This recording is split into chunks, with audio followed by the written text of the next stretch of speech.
Om Shanti. Good morning. परमपिता परमात्मा के जैसे हम रोज महावाक्य सुनते हैं, तो आज परमपिता परमात्मा के महावाक्य थे कि आस्तिक किसको कहेंगे और नास्तिक किसको कहेंगे।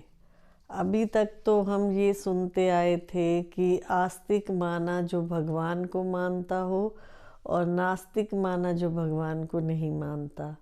लेकिन आज हमें ये नई बात पता चली कि आस्तिक किसको कहते हैं। आस्तिक माना जो भगवान की आज्ञाओं पर चलता हो, अच्छे गुणों को धारण करता हो। जैसे परमात्मा के गुण बताए जाते हैं, वो शांति के सागर हैं, प्रेम के सागर हैं, आनंद के सागर हैं, सुख के सागर हैं। तो ये परमात्मा के गुण हैं, क्योंकि वो गुणों के सागर हैं। तो उनके गुण जब हम अपने अंदर धारण कर लेते हैं, दूसरों को शांति देते हैं, सुख देते हैं, प्यार देते हैं, तो माना हम आस्तिक हैं। और नास्तिक परमात्मा ने बताया, नास्तिक उसको कहेंगे जो हर टाइम भूतों की प्रवेशता करता है, यानी कि विकारों को हर समय अपने अंदर धारण करता रहता है। जब भी अब देखो 5 विकार गाए जाते हैं, काम, क्रोध, लोभ, मोह, अहंकार, जो आत्मा इसके वशीभूत होकर के कर्म करती है, माना नास्तिक है। अब हम अपने आप से पूछे, क्या मेरे अंदर 5 विकार नहीं है? हैं पड़े थोड़े थोड़े, किसी के अंदर ज़्यादा, किसी के अंदर कम।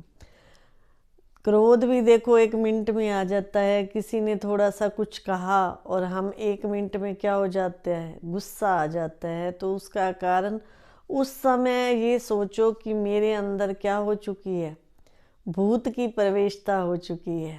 जैसे कई ये गीत भी आता है, मुखड़ा देख ले प्राणी अपने जरा अपने दर्पण में।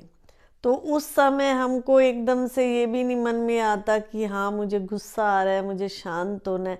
बस ये होता है कि मैं बराबर की इसके साथ टक्कर कर लूँ, ये जो बोल रहा है इसको 1 की 10 सुना दूँ। उस समय भूत ऐसा प्रवेश हो जाता है। गुस्से में आ करके हम क्या करते हैं, 1-2 को चाटा भी लगा देते हैं, मार भी देते हैं। यहाँ तक कि ऐसे भी हैं कई लोग जो खून तक कर देते हैं। तो क्या वो आस्तिक हुए? आस्तिक माना भगवान के आचरण पर चलना, जो परमात्मा की शिक्षाएं हैं उन पर चलना, आस्तिक उसको कहेंगे। अभी देखे तो कैसे, जब बाबा कहते किसी को गुस्सा आता है तो उस समय क्या करना चाहिए? उस समय क्या उसके सामने खड़ा रहना चाहिए? उस समय आप दूसरे कमरे में चले जाएं एक बार के लिए। उसके सामने खड़े रहेंगे तो उसको भी आपको देख के गुस्सा आएगा और आपको भी उसको देख के गुस्सा आएगा। उस समय ये करना चाहिए, मन को जितना कंट्रोल करेंगे, सच्चा जो है वही है जिसने अपने मन को कंट्रोल कर लिया, अपनी कर्म इंद्रियों को कंट्रोल कर लिया।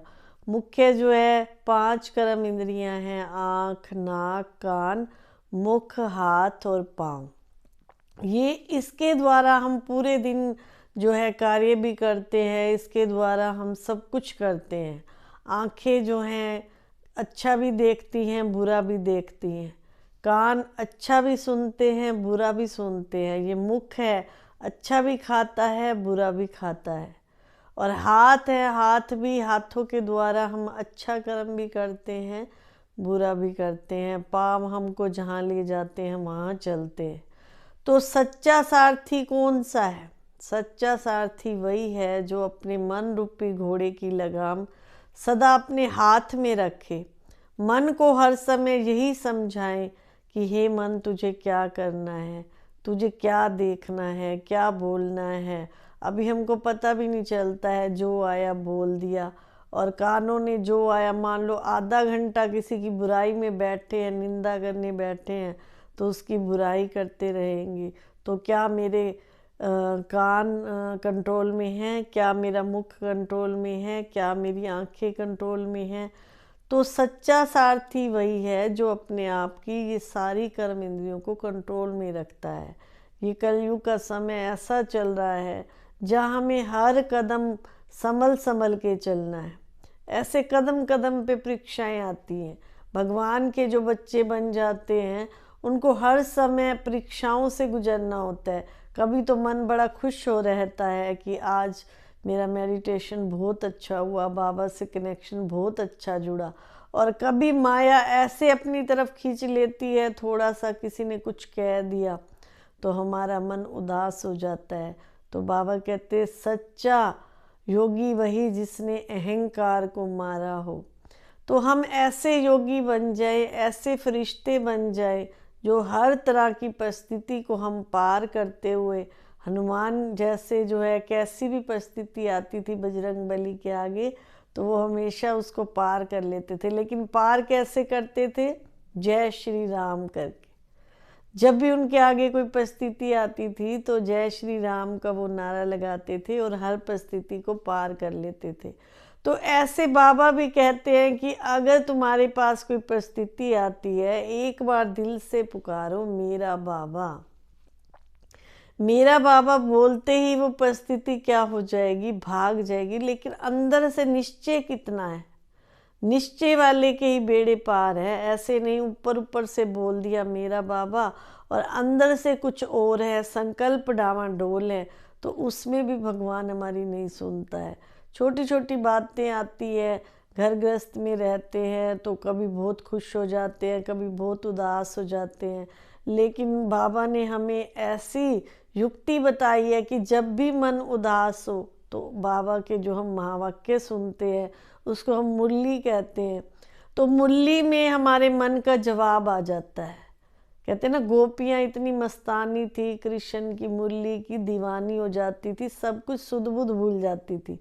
तो वास्तव में वो मुरली नहीं थी, ये भगवान के महावाक्य थे जिसको सुनते ही हम सब कुछ भूल जाते हैं। दुनिया की बातें, दुनिया में क्या हो रहा है, कौन क्या कह रहा है, वो सब भूल जाते हैं।